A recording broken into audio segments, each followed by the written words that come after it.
I hope you are safe and happy. Myself, Dr. Deepa Sikand Kauts, Head Department of Education, Guru Nanak Dev University, Amritsar. I'm here to talk about the topic learning, its meaning, concept, nature, process, and various factors affecting learning.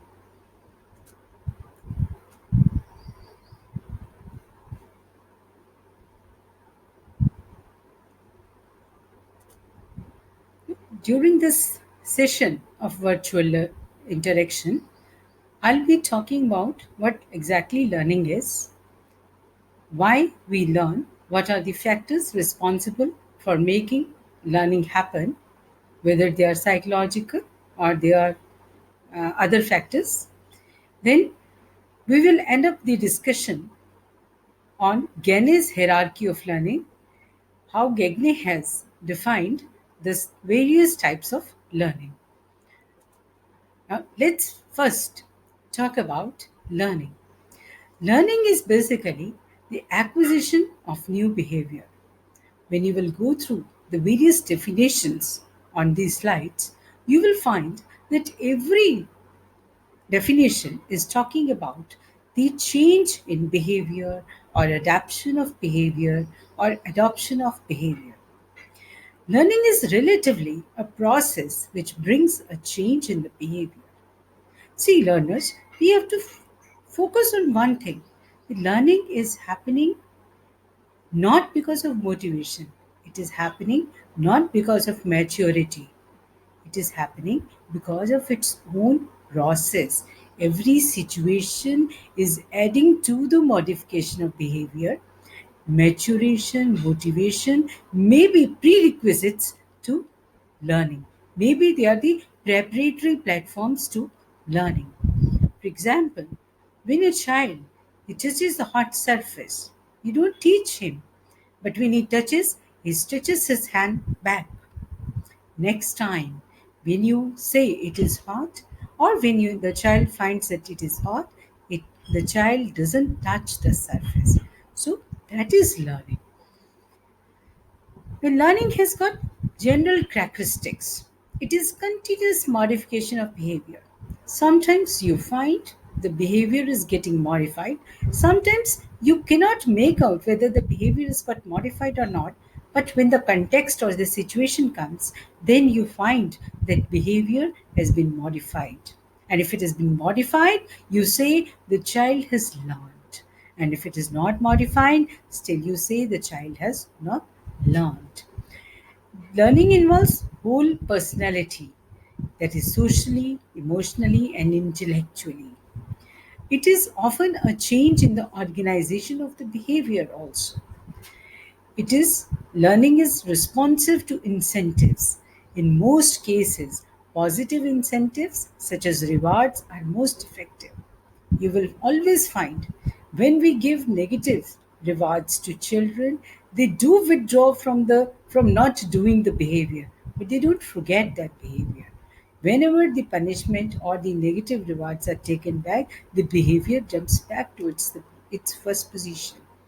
So, learning, if you want to enhance learning, we must understand that learning is because the child is motivated, the child is mature, and the child is then getting rewarded positively. It brings a change, modification in the behavior of the child. That is learning. So, learning is always concerned with goals. Remember this. Learning does not take place without any reason. Learning is always concerned with goals. There are three pertinent things which make learning happen. One is motive or a drive. You must have some motive to learn. There should be some motive, some drive. An attractive goal. There should be some goal which is catching the learner, which is attracting the learner. And then there could be some barrier which is not allowing the learner to go ahead. So, overcoming that barrier by learning certain behaviors, certain contents, that is that is learning. What is motive? Motive is a dynamic force that energizes behavior and compels an individual to act. We perform any activity because of our motives or needs. See, when we have got a need, that there is a need, we want to we want to win gold medal, then we learn few behaviors how to win gold medal in a particular activity. There's a goal. I want to be a doctor. So we learn specific skills, specific content, specific behaviors to be a doctor. Fine. Then there is obstacle or barriers. When we find barriers that, let us say, I want to go out of my country for some course and my language is a barrier. I have to overcome that barrier. Then I learn another language or linguistic skills to overcome that barrier. Learning process is centered around three elements: factors related with learner or psychological factors, the types of learning experiences, men and material resources. Learners' physical and mental health, that is, learners' factors. Mostly, the physical and mental health of the learner are responsible for providing a positive platform, optimum platform to learning. If, for example, if you are having headache or you are not comfortable with your body, you are not able to concentrate, focus, hence learning is hampered. It does not take place properly. Then, basic potential of the learner. The learner's innate abilities, they are very important for the process of learning. Their general intelligence, the specific intelligence. Sometimes you find that children in the same class, one is a very good singer, one is a very good dancer. Why? Because the child is having certain innate capabilities also. And then he tries to pick up the skills, the content, the behavior, the knowledge with respect to his innate abilities. Hence, learning gets strengthened. So, the learner's physical and psychological aspect of the personality helps the learning to take place or hampers the learning not to take place. Then, level of aspiration and achievement motivation. Once the child takes the first step to achievement, what happens? He is motivated, he has crossed the first step, and then he works hard with full energy to cross the second step. Now, to do that, he tries to learn all these skills, he tries to acquire all the behaviors he wants, which will help him to acquire the second step. Then, having goals of life, that also makes the child ready to learn. Readiness is very important. You cannot make a child learn under certain compulsions. Child has to be motivated, he has to be physically fit, he has to be mentally fit, he has to be happy, he has to have some goals, and he should then, all these things make him ready to learn.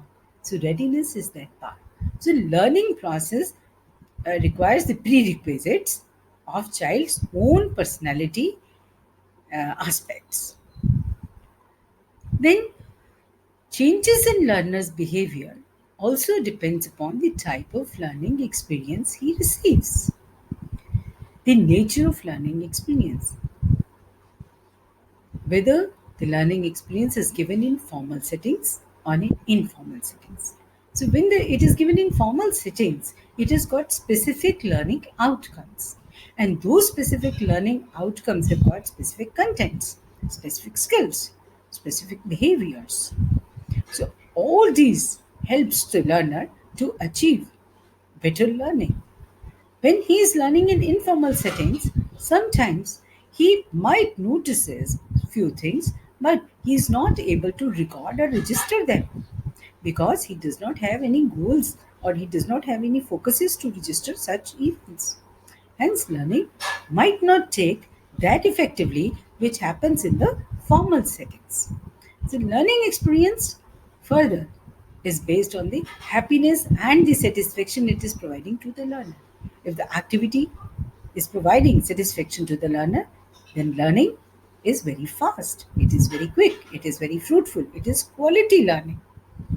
So, learning experiences, how they are organized, how they are well planned, they also affect the learning of the child. The learning depends upon various methods and techniques and approaches employed for teaching and learning. Now, you must be finding that there are number of styles of learning uh, among children. Some children they learn while doing with the objects, while playing with the objects, while acting upon the objects. Some children learn by correlating the objects, by correlating the words, by correlating the situations. Some children learn by understanding the utilization of the system, utilization of the situations, utilization of the objects. Some learn by using multiple senses. Some learn by using only one sense, that is visual or audio. And sometimes some are using visual, audio, both, kinesthetic also. So it depends upon the again the learner. Though there are various methods of learning which help to happen learning, but it depends upon the learner that which method he is comfortable with. Especially feedback and reinforcement have got very important part to play in learning. When you continuously give feedback to the learners, they improve learning.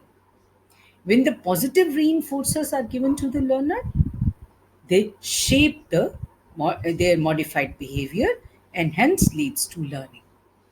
Selection of the learning methods and the teaching material much depends upon the type of learners you are having. See, learning process is much dependent upon learner itself. Now, there are certain factors which are associated with men and material resources. Quality of teacher is very important. How teacher himself or herself has been groomed through the years. How he has learned the subject. How much mastery he has got over the subject. Also, how much mastery he has got over the child psychology, the learner's psychology, the person who are learning with him, their psychology. How much rich experiences is having, how much teacher has got first hand experience, what is the social emotional climate available in the institution, whether there are good relationships among pupils, among teachers, among teacher pupil, among administration and the teaching faculty. All these affect learning of the children, even of the adults. So availability of appropriate learning material and facilities, whether they have got good library, whether the library is having good books, whether there's internet facility, whether they are able to access online books also. Because today it is becoming more a virtual world. And in virtual world, the virtual material, the virtual experience, the virtual climate are becoming more important. So all these are affecting the learning process. Availability of proper conducive environment. So when we are having proper sitting arrangement, there should be calm and peaceful environment. The management and control of distracting factors is properly maintained. Provision of rest and recreation is also there. Self-expression and creativity is also explored by the learners. All these factors are helping the learner to acquire good learning, to acquire the requisite modified behavior skills, knowledge base. Then comes the GAGNE'S conditions of learning. Now, GAGNE, when you look at this figure, you find the child is having so much bigger imagination about various things. Now, Gagne is a person who is told that how the learning it can be put into a pyramid. What is the first thing which child learns? The first thing which child learns is the signal learning. Child comes to learn that this is the red light, I have to stop. This is the yellow light, I have to prepare myself. This is the green light, I have to start. Signal learning. Even the adults, they look at the signals and they try to find out that this is the lane which will be taking me to a particular sector. This is the street which will be taking me to a particular location. This is signal learning. Then stimulus response learning.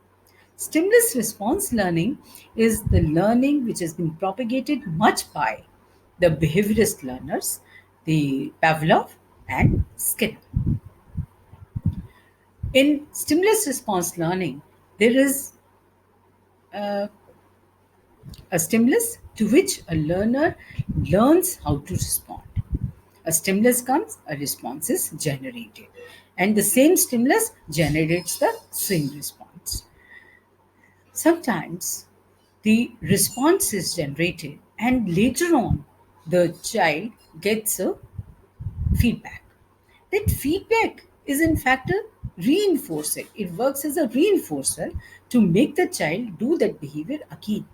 So that is also a type of stimulus response, but here the response is coming first and stimulus is following as a reinforcer. So here we call it shaping of a behavior. When the stimulus is given and response is elicited, that is classical conditioning. But when a response is given and reinforcers are elicited to strengthen the response to that particular situation, then it becomes shaping of the behavior. It is known as conditioning, operant conditioning learning. Then we have got psychomotor connection learning. A particular response generates a particular emotion. Fear, love, affection, anger, anxiety. All these are psychomotor connection learning. Verbal association learning. A word is associated with some object. The child learns by associating the words to the object. Ball, red ball, green ball. Multiple discrimination learning. Now, here the next level of learning starts. The learning from signal learning to verbal association learning is more to behavioral aspects. But once the child starts learning discriminating, the cognitive aspect of learning just starts taking place. See, the complexity has started increasing. Now, here the child is able to discriminate among multiple situations. Then concept learning, principle learning, and problem solving. Now, this multiple learning, discrimination learning, is the child tries to discriminate among different situations, among different articles, among different objects, among different formulas, among different equations, chemical reactions, among different emotions. He has started discriminating. So that is discriminant learning. Concept learning, the child starts learning, first of all, the verbal association, and then he is generating a concept. After many verbal associations, he starts generating a concept. That is, suppose he is learning mama or papa. The child first associate word mama with every woman, papa with every man. But slowly and slowly he starts discriminating that mama means my mother, papa means my father, not all women mama, not all men papa. So he starts discriminating. Then it makes a concept formation. Mama means mother of a child. Papa means father of a child. Concept learning. Rule learning. There's a rule. Certain rules are there, and those rules have to be learnt as such. Suppose the child is learning English grammar. In English grammar, he learns a rule that every vowel sound, the word which is starting with every vowel sound, has to be has to be prefixed by an, article an. So he learns that A, E, I, O, U has to be prefixed by article an apple, an eye. So this is rule learning. Learning happens through rules. Problem solving. According to Gagne, problem solving is a kind of learning that requires the internal events, usually called thinking. So, problem solving is a higher order of learning. We can take it to higher order thinking skills also.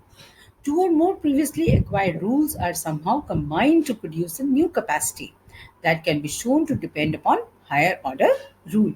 Now, see, learners, you will find that how we started with signal learning and slowly we are moving towards problem solving, wherein you find that up to problem solving we have to start from signal learning, and through that all chain we reach problem solving. For example, when you learn car, in car, driving of a car, you learn certain signals. This is a brake, this is accelerator, this is the what you call wheels, this is the what you call indicators. You are learning these signals, then you try to correlate them automatically. When you start with the car, your hand goes on gear automatically. So then you learn the chain of events. Then you try to learn through those chain of events the how the car starts moving, and then a problem comes while driving. Then you try to solve those problems through your previous learning experiences which have happened through the chain of learning process. So you find that how this pyramid, which Gagne gave us, has really helped us to, to streamline our learning process. So whenever we have to start the learning in a classroom, whether it is first class, whether it is fifth class, whether it is higher secondary, whether it is senior secondary, even the adult class, always start the learning right from signal learning. Then slowly we move to the problem solving learning level. So we start with lower order learning, and then we move to higher order learning levels.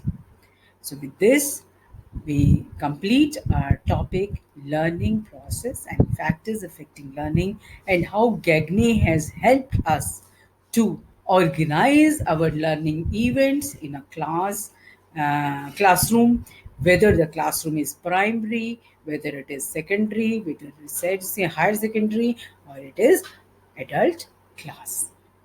Thank you so much.